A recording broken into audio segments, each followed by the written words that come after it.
Hi there, I'm Duncan Moss, and I'd like to welcome you to my latest video blog.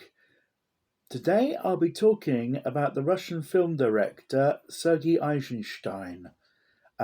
He was a Russian director who had an incredible influence over the art of cinema. He was born Sergei Mikhailovich Eisenstein in January 1898. He was born in Riga, which is now known as Latvia, to middle class parents. And he would train at school with an emphasis on becoming a civic engineer and an architect like his dad. But the Russian Civil War of 1918 put an end to that. Sergei Eisenstein joined the Red Army, basically on the other side to what his parents would have been. And when the war was over, he found himself working in the Russian theatre, doing symbols for propaganda and designing sets for a number of productions.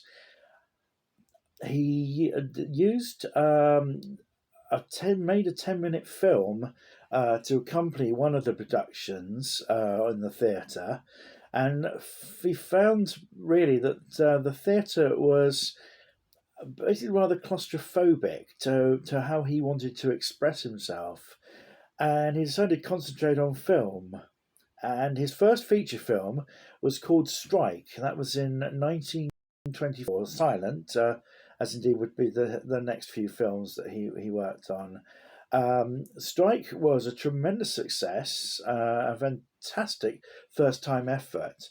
Eisenstein showed that he had a wonderful idea of how to fill the viewfinder of a movie camera. Every shot that appeared in his movies is a sort of masterpiece in its own right. Working strictly to store his own storyboards, he was considered in the early 20s to be one of the finest cartoonists in the country. And he wrote a theory about montage in 1923, which he would extend with his as he developed his theories of filmmaking. Because Strike had been a success, he was asked to take part in several movies that were being made to commemorate the 1905 revolution.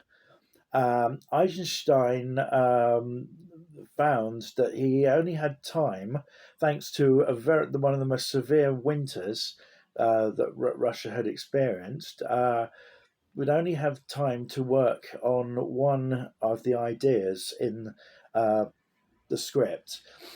And that was the true story of a rebellion, mutiny on a Russian battleship.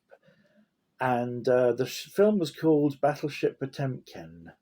And Eisenstein wrote a scene into the film where what happens is the sailors of the Potemkin go to the port of Odessa, where they're welcomed by the people who give them supplies and whatever, and then the ship sails off. Because the people have helped the mutinous sailors, the Tsar sends his troops into the town and fires volleys of shots as people are running down the steps. This long flight of steps, which I think leads to the seafront. And there's a woman, a mother with her little boy who's injured, and she appeals to the soldiers to stop shooting as they come down the steps 10 paces and then fire a volley of shots and then carry on. Unfortunately, her plea for mercy is not adhered to, and both the mother and the child die, along with several other people. It's a very harrowing scene. Apart from the fact that it didn't actually happen, that the massacre of Odessa didn't actually happen, although the mutiny on the back did. But of course, there are several instances in history when innocent people were killed by merciless soldiers, and I guess that you can say that the scene is a tribute to all those people who died defenseless throughout history. The movie was premiered, and at the time of the premiere, Eisenstein had only finished two of the four reels when the film started to project. He was able to get reel three done, and then the fourth reel, he had a disaster. He ran out of editing cement to cement the cut pieces of film together. He solved the problem by making out of his own saliva. He made a paste and pasted the sections of the film together as it went on onto the reel. He brings the completed reel to the projection box across the road from where he's editing, and they put it on. And what happens is, fortunately, the spit does hold the film together as it's going through the gate. But as it comes out of the gate, the film bits come off, and Eisenstein's catching them as they come through the projector. Nobody in the audience realizes this near disaster. But Eisenstein had a bit of a devil of a time remembering exactly which shot he put when he came to stick it together and then to make an egg match for the film to go on general release. The film was viewed by critics from all over the world, and people were absolutely gobsmacked by the incredible, powerful imagery of the film. And Eisenstein became a celebrity overnight. He would then work on another revolutionary picture, October, 10 Days That Shook the World, in 1927, before going on a tour of parts of Europe. He went to Zurich, he went to Paris, London, and Berlin, where he lectured on the theory of filmmaking. He would then make another movie in Russia about revolution, but this time it wouldn't be with guns and violence. The revolution would be with technology, helping the farm workers to maximize their output, but using new technology, such as tractors and milk machines for the milk to go in. The film is called The General Line, and it's also called known as The Old and the New. I've never seen it, but it does look absolutely fantastic. So there's four films that Eisenstein has under his belt. He will go to the International Film Conference, I think of 1929 or 1930. I think that's in Switzerland, where he will meet several filmmakers from all over the world. They'll get together and to relax after the conferences and make their own movie. And Eisenstein will play, what he said, a British Bobby. But nobody knows what happened to the film. Probably go for a lot on eBay. Because of Eisenstein's reputation, he does a lecture at the BFI, and Battleship Potemkin, by the way, although being a smash hit movie in many places, was banned by the British Board of Film Censors because at the time, 1925, 1926, we had the general strike, and it was felt the film was too provocative. Even in 1929, it was going to be shown at the BFI, and the film was stopped being able to be shown. But fortunately, Sergei Eisenstein, who was there to introduce the film, lectured to the audience instead, and that went down a treat. Eisenstein is beckoned by Paramount in Hollywood, who give him a short-term contract to make movies. And Eisenstein arrives with a fanfare of publicity. He has his photograph taken with Walt Disney, Rin Tin Tin the Wonder Dog, and not Charlton Heston, sorry, Charlie Chaplin. I think John Heston was in a pram at the time. And he becomes very good friends with Charlie Chaplin. And he is very enthusiastic about working in Hollywood. He works on two scripts, one called An American Tragedy and another called Sutter's Gold. Unfortunately, they are both rejected by Paramount as not being commercial enough. And Eisenstein is thinking of other pictures. He's got an idea to make War of the Worlds sometime. He's also got an idea of making a film set in the South Seas starring the legendary Paul Robeson. But sadly, none of these projects come to fruition. And basically, Paramount terminate his contract. And as he's leaving Hollywood at the Hollywood station, a porter says to him, "Sir, are you coming back?"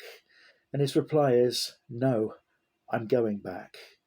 To try and appease the sad situation, Charlie Chaplin talks to his friend, writer Upton Sinclair, and Upton Sinclair is very keen to put money into an independent film.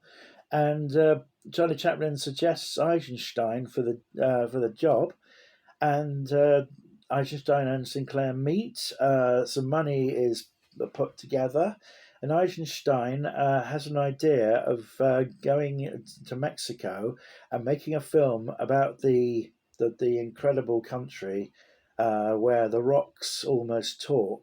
Eisenstein just fell in love with the gritty visual of the whole country and worked on this movie, Que Vive Mexico. And whilst Eisenstein was having the time of his life, making 4 stories to make up a feature film, the money starts to dry up. And the time that Upton Sinclair gave him to make is beginning to run out. Eisenstein begs Sinclair for a little bit more time, a little bit more money to finish this movie. But Upton Sinclair decides that's just not going to happen. And he basically has all the film work that Eisenstein's done impounded and brought over to where he lives in America to try and see what they can do with the footage that's already been shot. 3 or 4 films will be made. The stories will be shot and released just on their own, not as part of a panoramic visual. And Eisenstein will have pretty much nothing to do with the editing of the film. In fact, he gets himself into a right load of trouble. Some of his cartoons over the years had been quite sort of sexually erotic, and when I don't know, it's Sinclair himself or some people bring the footage of the movie to the Mexican border to go into the States. The canisters and whatever are all checked through in the crates. And in there, which Eisenstein put in there, and he hadn't told anyone about, were a lot of his drawings. And a lot of them were quite sexually suggestive. And the stuff is almost impounded. In fact, it takes Albert Einstein and Charlie Chaplin and a few other people to basically try to explain that this was a project that was given the go-ahead and that there's nothing untoward about the materials. Eisenstein will head back to Russia, where he will have a dressing down from Stalin, who believes that Eisenstein has really betrayed the Russian way of life, the communist, and also betrayed the theory of Russian filmmaking. Um, to appease the problem, Eisenstein works on a movie that he will hope will get him back in favour with the Russian authorities, called Beds in Meadow, about a little boy who guards, I think, a meadow with crops and things, so that they won't be set alight by neighbouring um, factions. Uh, the, there were two versions of the film made. One Eisenstein abandoned and then started to work from scratch. It's believed he finished the picture, but has hidden all the, because it was not going to please Stalin. He had the film hidden so well that no one's found it to this day, which is a terrible shame because that would be a remarkable find. He will work on another picture called Alexander Nevsky, and this time he will finish the film. The film's very patriotic, but without betraying the communist way of life. It's basically Alexander Nevsky defeats Russia, I think it's German knights, in battle and becomes a hero of Russian history. The film will be will go out. It'll win Eisenstein the Stalin Prize and a couple of other awards as well. And unfortunately, the film will be taken out of circulation when the German-Russian pact is signed. Of course, once Hitler invades Russia in 1941, the picture is brought back into circulation and shown all around the world as a. Eisenstein would also try to work on another Russian hero, Ivan the Terrible. In 1941, I think he starts working on this massive picture, which was going to be in three parts. Ivan the Terrible was basically a Tsar of Russia who basically combines all loads of little principalities into one country, the USSR. History repeats itself, and what happens is that the first film went out and it was a big success. When they were working on the film, they could hear the guns from the German army at the film studio, which is in Moscow. Fortunately, the Russians don't get, the Germans don't get much further. The studio is saved, and the film is a flag waver. It's another Russian hero being shown on screen. There's a wonderful shot of him playing chess in his palace, and this massive shadow of him up on the wall as he's talking about negotiations with cousin Elizabeth, who is Elizabeth I. That's the time when he was around. We did the same thing in the UK, making making a film about Henry V and the Battle of Agincourt to raise spirits in the UK. Another great English hero is made into the Shakespeare movie with Laurence Olivier. Eisenstein, who's never gone on well with Stalin, makes Ivan the Terrible Part 2, The Boyer's Plot. When the film is finished, Eisenstein, on the day of the shooting finishes, Eisenstein goes dancing and has a heart attack. The film is put together. Stalin hates it, saying that it's basically made Ivan look weak and indecisive, a bit like Hamlet, and he dislikes it intensely. In fact, some people think that Eisenstein was portraying Ivan in this way as a dig at Stalin, and if this was the case, it was a very dangerous thing uh, to be game to be playing, because people in the Russian film industry.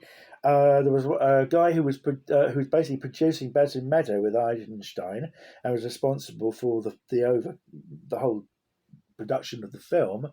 When things were getting very rocky, in the West, we just give them people a golden handshake and let them go. In Russia, it's slightly different. They put them in front of a firing squad and shoot them. It's a bit cheaper that way, I guess, but moralistically not a good move. Eisenstein will the film Ivan the Terrible Part 2, The Boy Is Plot, will sadly only get released in 1958. Eisenstein does clear the path to make a film, Ivan the Terrible Part 3. But his illness kept the production shutting down, and there's only a few pieces of the film that exist. I don't think he got very far with it, although he did write several books about the theory of filmmaking during his career, and several volumes were made during this convalescent period when Eisenstein was hoping to make a movie about. With 7 parts, I think it is, each part responding to one colour of the spectrum. I think it was going to be shot in tinted coloured film. But sadly, that wouldn't happen because Eisenstein would die in early 1948. He was 50. Nobody's quite sure what would have happened to him had he continued making filmmaking. I think it would have been a continuation of difficulties. He was a communist, but probably in the purest sense, the same way Paul Robeson was. He cared about people. He liked all types of art, whether it was communist or whatever. His films are very hard to get hold of. His writings are not easy to get hold of either. Some student show Battleship Potemkin is shown to students in various parts of the world. He is considered one of the film giants. So it's a terrible shame that his films and material is not in wider circulation. So maybe someone can do something about that. But as a filmmaker, his work is beautiful to look at. Even the stuff that hasn't been completed is still worth having a look. QV Mexico finally saw the light of day in 1979, and it won an award. Clearly, not the picture that very different from the picture that Eisenstein had in mind, probably, but at least it was getting out. And his writing is difficult to get hold of. I've got Sense and Wonder, and with his theory of cinematic montage, which is loads and loads of pictures all together to make a theme. We tend just to use montage to make pop videos like Top of the Pops and the beginning of various 70s television series like The Brady Bunch and Search. But he is well worth looking at, a cinematic giant. And if you're a movie fan, well, it's a must. You can't ignore him. So Sergei Eisenstein,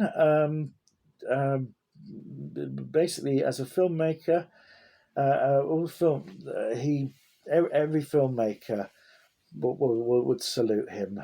He just was a visual genius.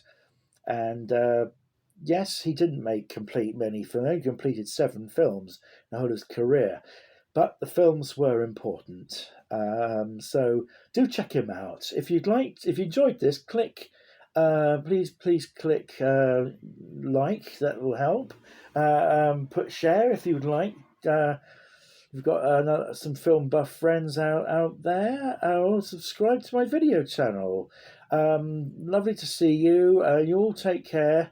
I'll see you another time. God bless.